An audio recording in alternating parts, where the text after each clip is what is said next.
ناظرین آپ کے انتظار کا بہت بہت شکریہ.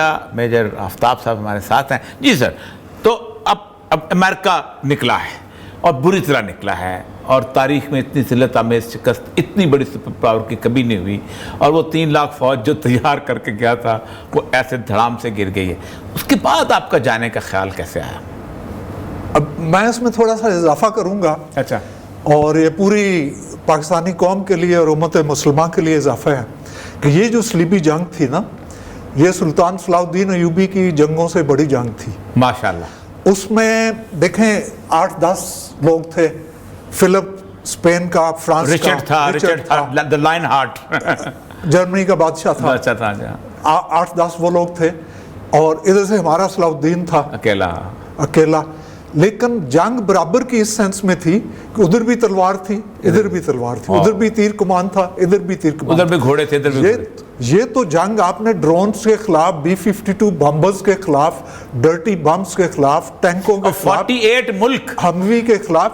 48 ملک تو وہ تھے جو شامل تھے, کچھ ہمارے جیسے بھی تھے. 150 کی پوری UNO کے منافقین انہی کے ساتھ تھے, صلیبیوں کے ساتھ تھے. 2-4 تھے جو اندرون خانہ کچھ مدد کر رہے ہیں. آپ سوچیں کہ صلاح الدین ایوبی کا کوئی پڑوسی اس کے خلاف نہیں تھا. افغانوں کے تو چاروں پڑوسی ان کے خلاف تھے, تاجکستان خلاف, افغانستان خلاف, ایران خلاف, پاکستان خلاف, ازبکستان خلاف. بالکل. تو یہ بڑی جنگ تھی, واقعی بڑی جنگ. اور اس میں آپ نے کہا نا کہ وہ کس طرح بھاگے, تو طالبان کی عظمت یہ ہے کہ انہوں نے امریکیوں کی نال بندی کی. نال بندی کر کے ان کو بھیجا, گھوڑے کے اوپر جو لگاتا ہے نشان لگا کے, تاکہ زیادہ تکلیف نہ اور نکل جائے. ٹھیک ہے, وہ نکل گئی. اور جس طرح انہوں نے ایئرپورٹ سے انہوں نے جانے دیا, انہوں نے باقاعدہ اپنے سامنے.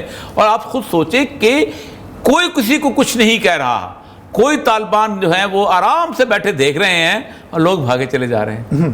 اسی لیے میں اس کو میں نال بندی کہہ رہا ہوں کہ انہوں نے کہا کہ آرام سے بھاگے. بالکل ٹھیک. اچھا, دوسرے اس کے ساتھ میں ان کے وزراء سے بھی ملا ہوں.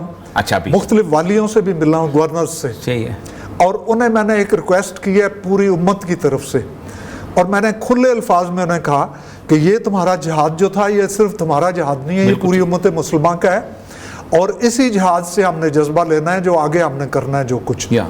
اگر تم نے اس کو ریکارڈ نہ کیا تو اللہ تعالیٰ تمہیں سب کو گریبان سے پکڑے گا کہ تم نے امانت منتقل نہیں کی. تو یہ امانت تم نے منتقل کر, کیونکہ حکمران ساتھ ہوں یا نہ ہوں, امت ضرور ساتھ تھی, امت کا دل ان کے ساتھ دھڑکتا, امت کا دل ان کے ساتھ. تو لہٰذا میں نے کہا کہ یہ ایک تو اوورآل ہسٹری ہے نا وار کی, ایک ہے انڈیویجول ہیروز کی کہانیاں. ٹھیک ہے, تو وہ جب تک سامنے نہیں آئیں گی تو لوگوں میں جذبہ کیسے پیدا ہوگا. میرا خیال ہے یہاں سے کچھ کتابوں لکھنے والوں کو جانا چاہیے تاکہ اس کو قلم بند کریں.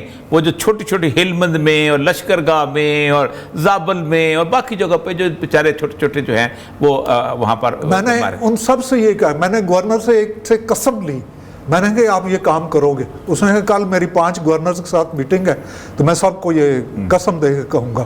میں نے انہیں کہا کہ ہسٹری کمیشن بناؤ اور یہ ساری چیز تیار کرو, یہ صرف تمہاری نہیں ہے, یہ ہماری بھی ہے.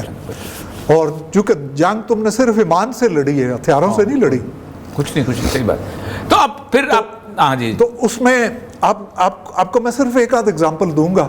ہم رات کے کوئی میرے 2 بجے کے قریب وردگ سے گردیز کی طرف جا رہے تھے, برف بھی پڑی ہوئی تھی, اور پہاڑی سے ہم نیچے اترے ہیں تو سامنے دور 4-5 میل پہ ایک امریکن ٹینک تو آپ ہموی جو ہوتا ہے, ہموی $10 ملین کا ٹینک ہے, وہ قبرستانوں کی طرح وہ تو پھیلے ہوئے ہیں نا. آپ کو پتہ ہے وہ کیسے کیا کرتے تھے؟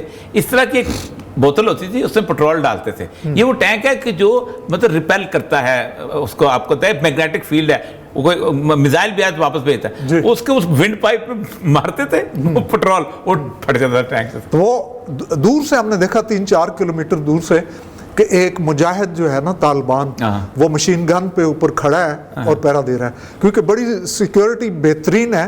کسی سڑک پہ کہیں پہ کوئی چوری چکاری کوئی زنا. کابل اس وقت دنیا کا سب سے پرامن شہر ہے. اور آپ کو اس کی ایک مثال میں یہ دوں کہ کابل میں چونکہ ڈالر چلتا ہے ابھی بھی, تو رات کے 1 بجے 2 بجے میں نے اکیلا آدمی یہاں پہ کھڑا ہے, 2 میل دور کھڑا ہے, ڈالر کی گڈی اس نے پکڑی ہوئی ہے اور ساتھ اعلان کر رہا ہے کہ ایکسچینج کروا لو. واہ, ایک اکیلا آدمی